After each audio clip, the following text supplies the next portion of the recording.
What's up everyone, and welcome back to our channel for another exciting episode of our League of Legends top 5 plays. Not only do we have some sick highlights in today's video, but there's also a $50 RP giveaway at the end, so stick around if you want in. Without further ado, let's begin with backdoor Twitch and some lightning speed on LeBlanc. She was helping Thresh to move their vision forward, but now that mid lane farm is looking juicy and she heads over to clear it. Xerath tries to poke and she dodges, but her ult isn't quite up, leaving her stuck, but Thresh is on the way. They lay on the damage, but she sneaks out with her passive, which forces the ult from Xerath, but a great juke back dodges it, Wing to the Lantern to get her out a second time, just to go all the way back to Xerath, catching him with his pants down. Her skill shot dodging pays off as she jukes 3 more spells in a row to take him down with a bit of help from Ashe's arrow.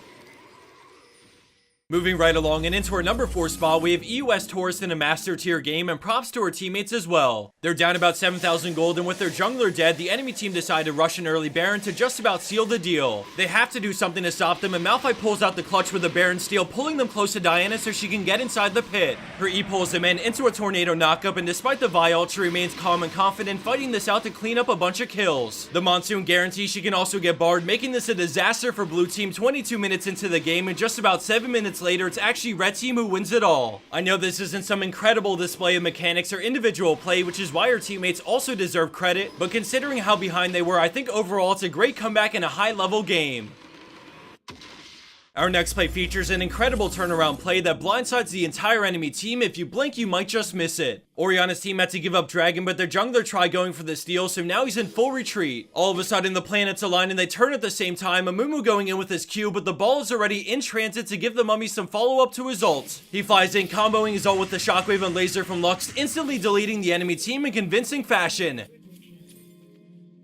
Landing in at second place, we have DM Cortex on Gnar with a beastly engage after a great setup from his teammate. The threat of Baron has everyone grouped up and looking for the catch that'll get them a good fight by Nashor. The enemy team looked like they want to go in, but Bard sees their hesitation and punishes with a huge 5-man Tempered Fate. Ezreal's ultimate still goes off, pushing Gnar into red as he flashes in, going mega and following up with more team-wide CC, so his carries get off all their damage, leading to a landslide victory. Off of that play, they get the free Baron, putting them in the driver's seat of this game, all thanks to the perfect timing and engage from DM Cortex and Bard.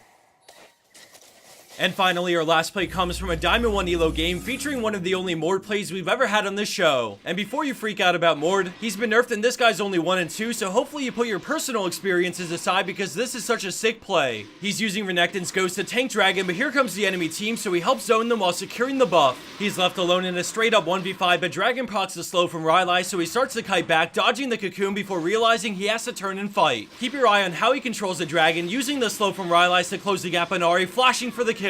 He puts the Dragon on Vayne while simultaneously falling back and eating everyone for a big shield and multiple slow targets. He kites back, putting the Dragon on Elise for the sniper kill, and then he breaks line of sight so he can get them close enough to burst Vayne. The Dragon swaps over to Janna, slowing her, which leads to the quad, and boils this down to an easy cleanup for the pentakill. Honestly, this play is equally about his Dragon mechanics as it is about his own champion mechanics. Being able to micro everything at the same time while utilizing the Rylai slow from the Dragon and his shield passive is pretty incredible.